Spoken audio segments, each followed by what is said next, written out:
Right, welcome back. The Bus Rapid Transit, BRT, recently launched its television network. Joining us is the Executive Director, Value Media Advertiser Limited, Mr. Okwesh Shebanja. Welcome to the show, sir. Thank you very much for having me. Thank you very much. Yes, sir. So you guys launched TV. What's that about on BRT buses? Basically, the concept itself is similar to what you have here. It's just to put a television network on the BRT buses, so commuters, as they go from point A to B, can watch TV, be entertained, be enlightened, and also be educated, because that's also a key part of what we do. What's the objective of trying to let the public know about this? What exactly is in it for them, just to be entertained, or what exactly? What we're trying to do is not just predominantly for the public, because we've been running now for about 5 years. We've recently just moved onto the recently launched Primero buses, going from Ikorodu roundabout all the way down to CMS TBS.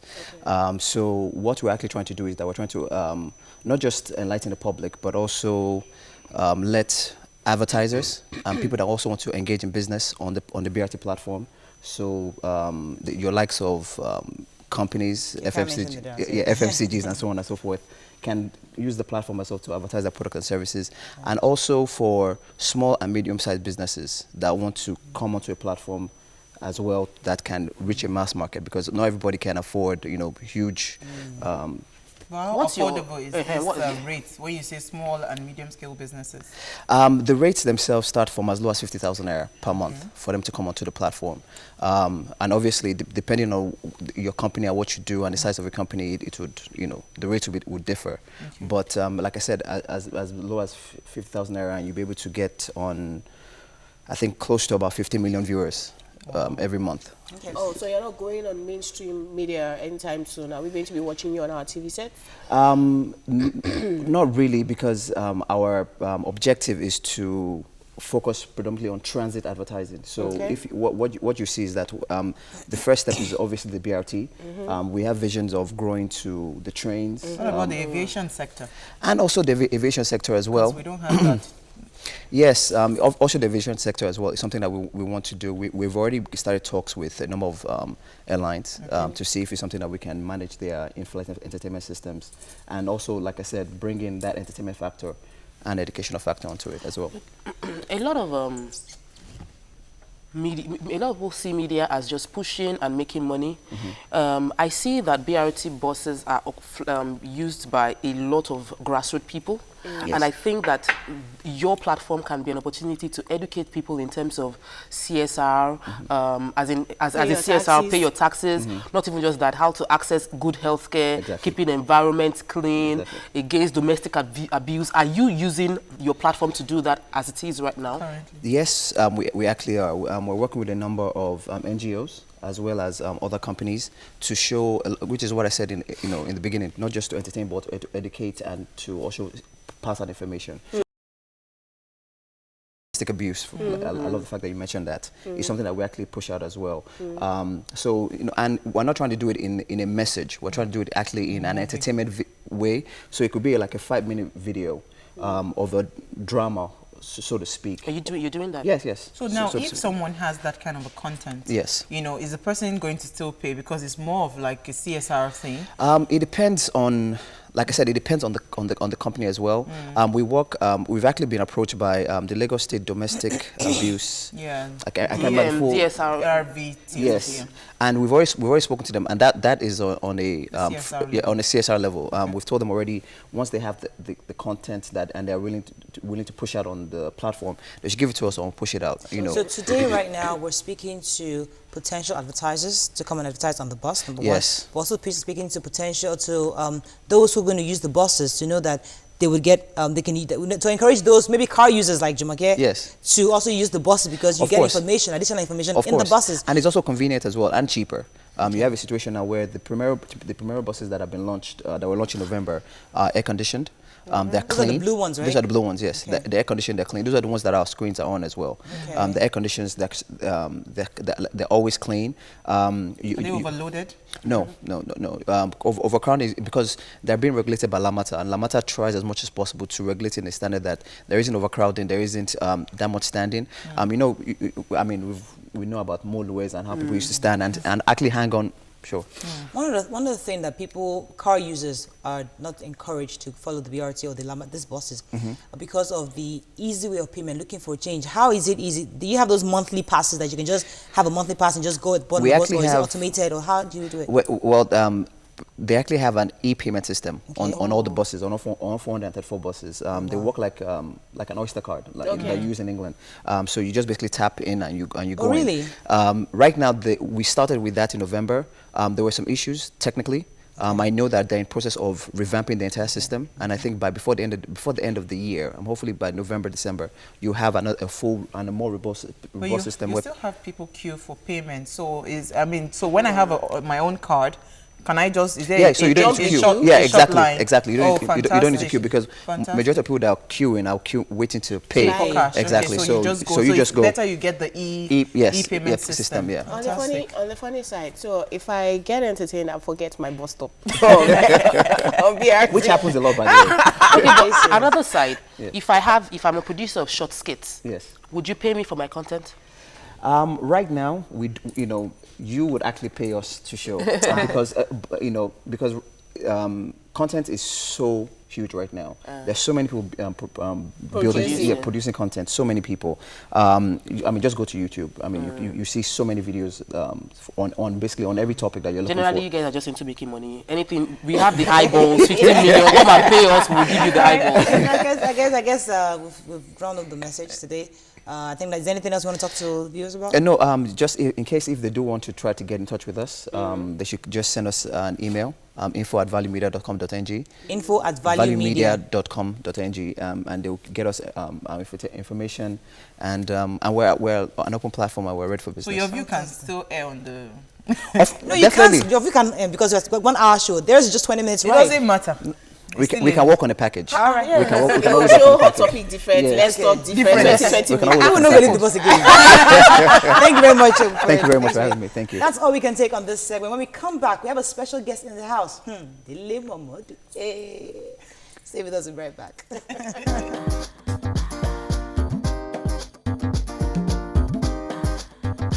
Stay tuned. Your View will be right back.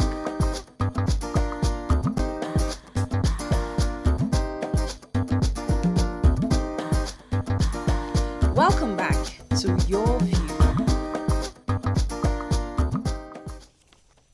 Welcome back. Due to the economic recession we're currently facing, the President of the Senate, that's Bukola Saraki, has also recommended the sale of some national assets and the utilization of proceeds for infrastructure and development. According to him, the executive must raise capital from asset sales and other sources to shore up foreign reserves.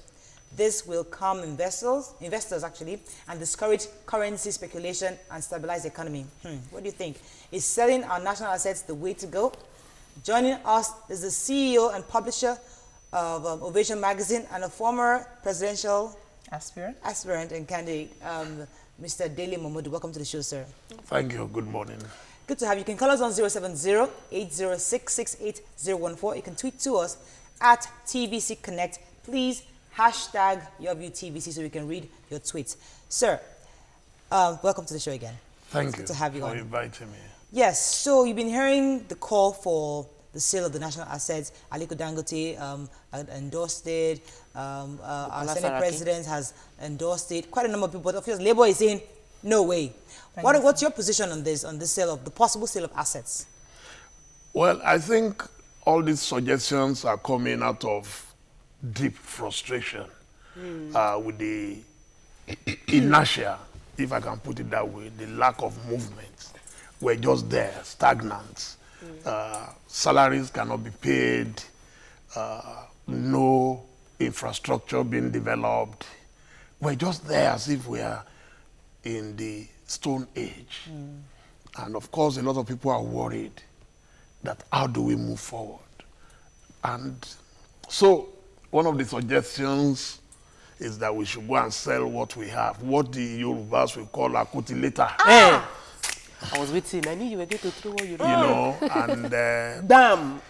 I think I will support a middle of the road approach. And what do I mean by that? Is that yes, I support guided privatization. Yes. You know, where you privatize national assets. You can concession and say, okay, the Muritala Mohammed International Airport, enough of this embarrassment. Okay. It's ignominious. Yes. You know, passing through that, I came from Accra, and first you have to come onto the tarmac, even under the rain. Come onto the tarmac, run, and then walk across, and then go by a toilet, and you climb, and you can imagine the stench that oozes out of that place. The escalators are not working at all. The elevators, I'm sure, are about 30, 40 years old, and you ask yourself, this is an airport that makes money in Forex 24/7. So what do? You don't just sell it off, so you can concession and say, okay, let's look for any organization, local, international, to take it over. The other alternative, get executives who have managed. If you look at the Dubai airport, for example, goodness sake, they brought in a man who used to work with Virgin Atlantic to come and manage it. Even the Bank of England is being managed by a Canadian. So the world has moved beyond this antiquated way of you must appoint a politician. You have so many parastatals, and you wonder, in this economy, how do you manage? Let me throw in something, sir, because you said something about people being worried. And we have healers and wheelers, you know, during the election period. I know there are some wheelers on this set right now. And the truth is, you had a meeting with the president at some point. You're a Nigerian, you're a citizen, you love this country. For those of us who believed in this project called change, a lot of them are a bit discouraged because of what's going on. But what would you like? What can you tell us as somebody who's spoken to the president, who's probably close to the politics, what's going on, have an idea, have more inroads to what's going on than we do as citizens here? What are your thoughts on what's going on? Does the government have an idea where they're going? Are they taking us? Are we heading somewhere? Or should we still be hopeful? Or should we just say, you know what? Let's look for 2019. Well, it's not always as simple as that. I am not in government. I follow the activities of government. Everyone definitely is worried. I believe most people would never tell the president the truth. I try in my column every Saturday in this day to write what I feel. A lot of people call me, whether they're in government or outside government. So I'm able to put the information together. And when I did meet with the president, one of the things I told him was, look, this is what I wrote to Jonathan for 5 years. I appointed myself special advisor, free of charge. Government was not paying me, and I was doing the job of his advisors, advising him, offering my humble suggestions, but people used to abuse us. Oh, it's because they want appointment. It's because I don't even live in Nigeria, but I am very committed to Nigeria. So I showed it to him. He even asked me to autograph it. He was very impressed because I had a bulky book ready for him. And I promised that I will do the same. And that's what I've been doing to advise him. And the feeling I get is that there is a demon. There is a demon that grabs people once they get into power. Because the things I see today, the flamboyance, you know, the same profligacy that we all complained about, flying presidential jets all over the place. You see, because if you compare Nigeria and Tanzania, we have the tendency to say, oh, those are smaller countries. Yes, very small. But I tell people, you cannot practice capitalism without capital. Where's the money? So if you don't have money, let me tell you, if I say, as big as I am, is the cloth I need. MK Abiola used to say, cut your coat, not according to your size, according to the cloth, the material that is available. Yes.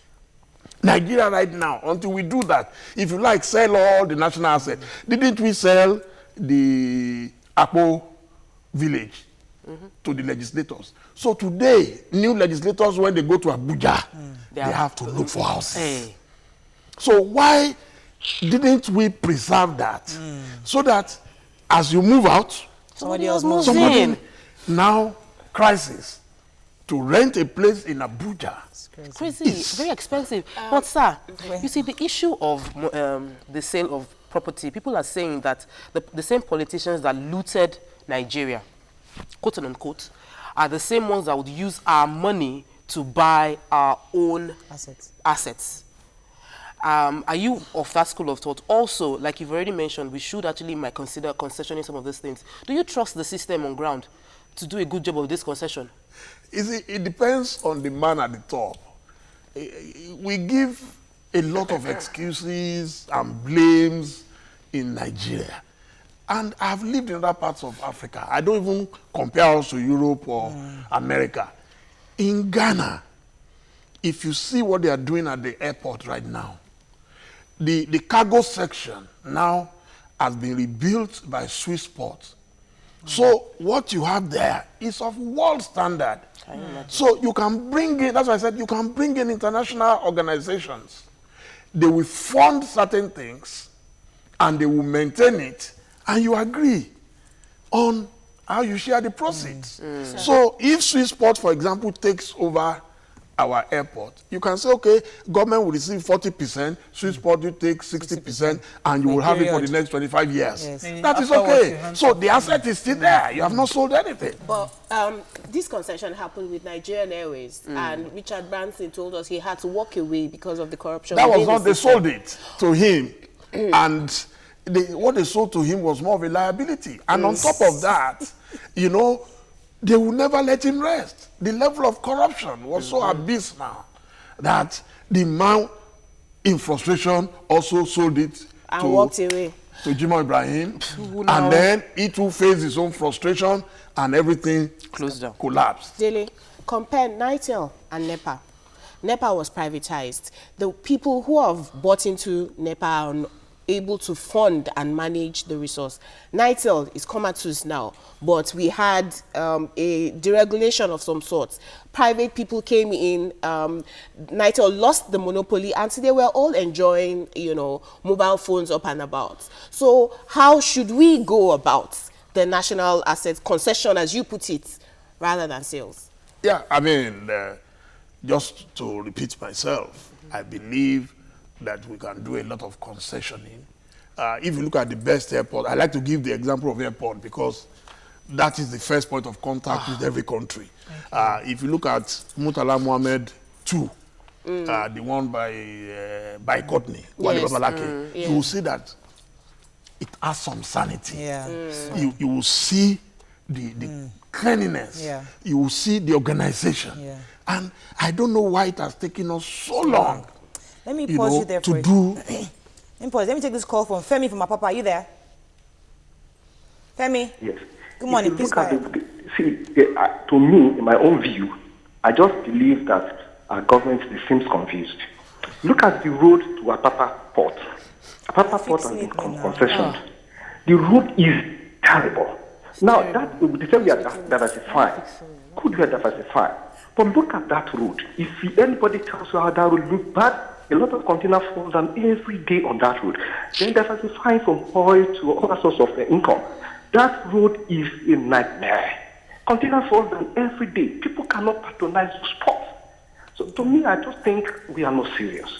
That's my view. Right. Thank you very much. Yes, Uwa. So, do you think that we're prejudging this this government compared to the last one? Because you see, most of this concessioning and privatization that happened with the previous administration.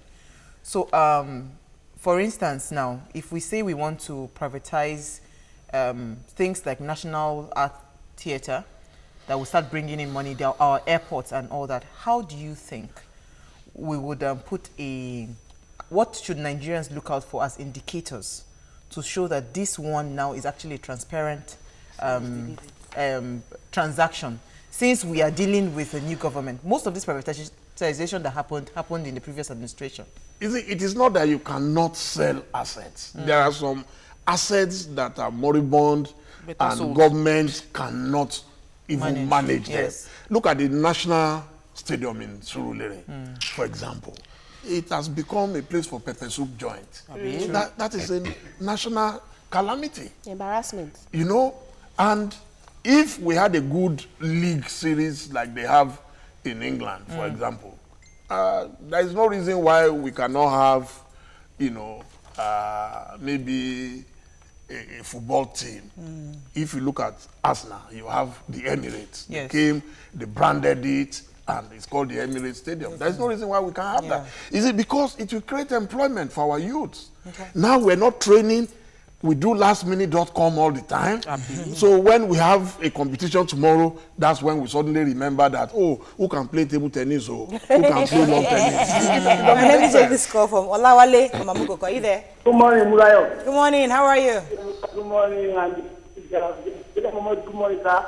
Good morning, sir. How are you? You are my man any time. Thank you. So what happened is that these people who exempt some money to buy our assets, who are the paying. These people that want to buy a tenner within 4 years and want to buy a property, use that money to buy a tenner. You say, do not calculate them. So I'm asking you, instead of using that money to tell them you want to use it to go. Sorry, it wasn't clear, but I think I'd like to connect that with the question. Do you agree with NLC saying that, listen, these same rich people, the few, the Dangotes and a few others, are the ones that want to buy these assets and then use our money, and also it will feel as though that we're being taken advantage of, according to what NLC is saying, of the people. Do you agree with that? I would say for now, and going by the mood of the country, Yes. that's why I said middle of the road. Yes. Less concession. Let's say Aliko says he's interested in the National Stadium, for example. You can say, okay, come in, put in money, fix the place, but government will still generate something from it. Is it because that place has been there for so many years? Are we ready for this concessioning? You know Oh, why I say yeah. that? Because Oh, you yeah, see, definitely. the Lekki Aja Road, that was that's the concession now. That happened with LCCI and all that. Now they started paying what's it called, toll fees for the route, and a lot of them were complaining there were too many what's it called? My dear sister, there is nothing that you will do that someone somewhere would not complain. But are we ready for that? Because we should be ready to say that once it's been concession, it means that we are going to be paying. We all travel abroad, and we'll see. You will not go to New York today, and you go through the tunnel, and you won't pay. Why won't you pay? Because you know that is the money they use to maintain the roads. So when you say some roads are good, it's because someone is paying for it. And in a situation where government is broke, we must be very creative and think outside the box. Yeah. Okay, let's take a quick break. When we come back, we need to talk future ahead, you believe, because one of the reasons why you're here also is to help young people out there understand where we are heading. And if we can continue to have hope in these times of recession. Stay with us. We'll be right back.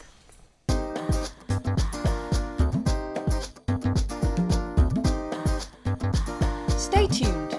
Your View will be right back.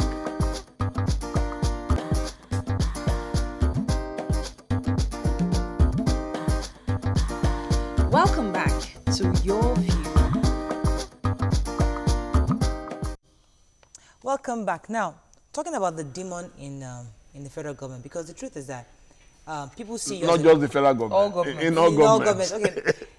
People see you as a leader and as a role model because of different article on the newspapers. It's something that inspires a lot of people. So a lot of young people see you as somebody that, okay, like to become like him. And whatever you say is important to a lot of young people out there. That's why I wanted you to help us understand better where we're heading. Now, you told us what the conversation with the president and all that. Now, what do you think we can do to help move this ship to the promised land? What exactly do you think are direct steps that the government can take? Yes, the issue of selling of assets is a suggestion. That's one. There are other options available. There are other things we can do. But the idea is that people are a bit discouraged. What can you tell us as a people to encourage Nigerians that we're heading somewhere? I'd like to... We should never be discouraged. I've always told people that if you don't take interest in those who govern you, you cannot complain tomorrow that the government is not functioning properly. Because at the end of the day, a man can only give what he has. You can't give what you don't have. And a lot of our users are not interested, can't vote, why should I waste my vote? No, every vote counts. That's why when Obama is speaking, he says, don't boo, vote. You see, we must belong to a political party. And if you don't belong to a political party, you must have political ideology, you must have principle, you must have philosophy that guides you.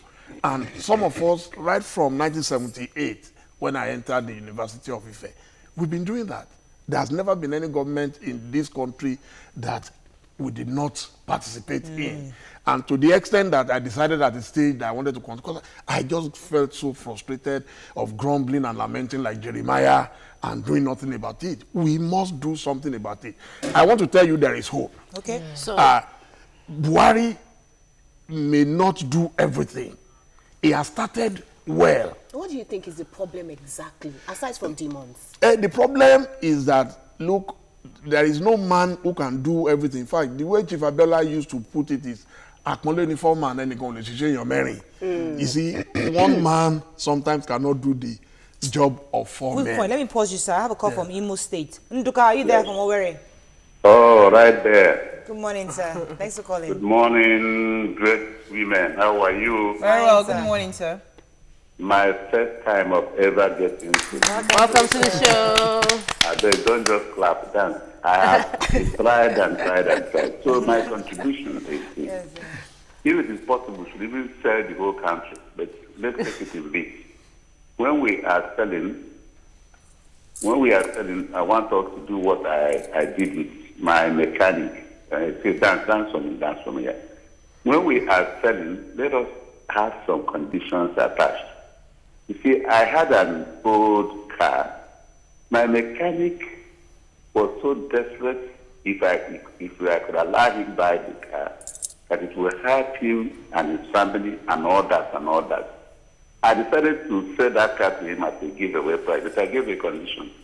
You don't collect this car because of my relationship with you. And tomorrow, I see you have sold that car, because that's what they do.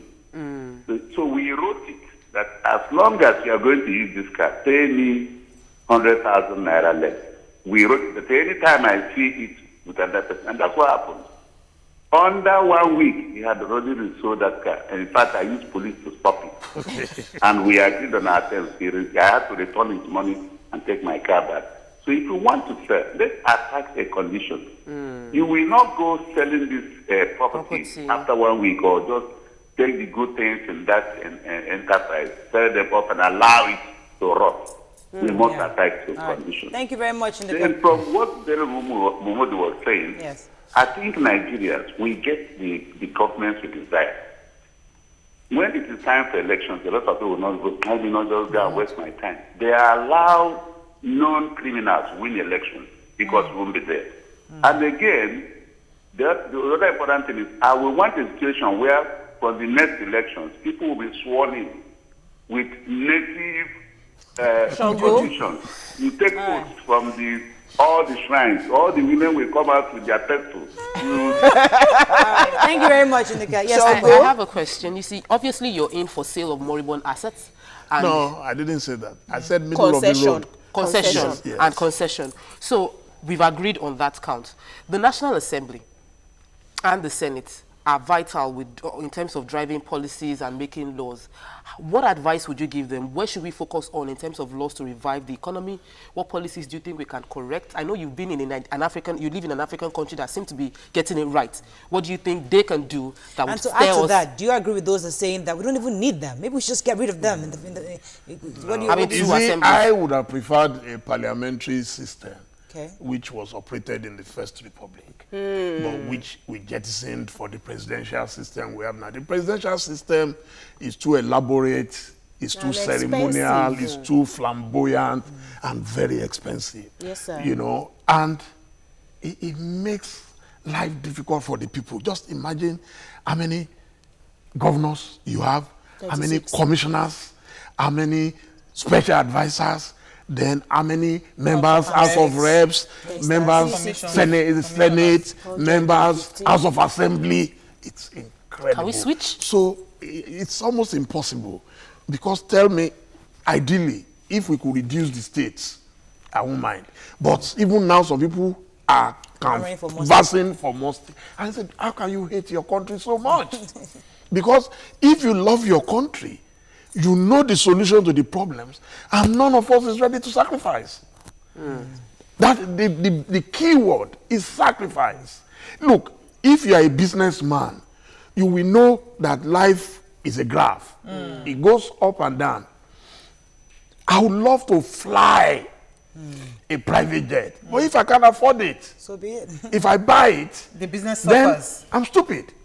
And that's what's happening in Nigeria. Everybody, once you go into government, you believe government must provide everything. Maybe it should get to a stage where people have to volunteer To come and help you brush your to teeth. go into government and say, I am coming, you are not going to buy me a car, you are not, Nigeria has already provided enough for me. Nigeria has been very good, all of us, we benefited from the country. So let us go into government only when you are ready to sacrifice. Maybe that will help us. Daniel Oluwasegun says, so far, he doesn't have the capacity to take us out of recession without selling our national assets. On talking about the president, Abubakar Dankajiba says, Daily Momodu, your language has shown that you're supporting the sales of national assets. Ben Buki says, if this government cannot manage our assets, we can't trust them with money they will realize from selling it. Sorte says, the problem is that we have a lot of greedy and self-absorbed people in Nigerian government. Garth George says, if the government is broke, the government should sell Nigeria. Raymond King says, sale of national assets will only trigger national crisis, which may lead to civil war, restructuring, and true federalism is the way forward. Okay, let's round up. The issue of true federalism. You know, it's good to address that point quickly. You see, when the idea was broached, the idea was, let us sell so we can fund our budget. But if you sell this year, what will happen next year? So what are you going to do next year? So the thing is, let's be creative. Nigeria has some of the brightest human beings you can find anywhere.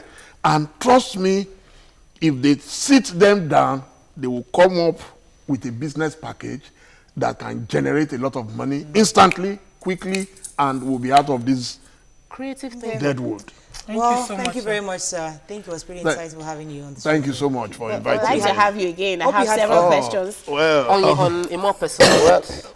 If I'm in the country, why not? Have a lovely day. See you tomorrow. Bye-bye. Bye.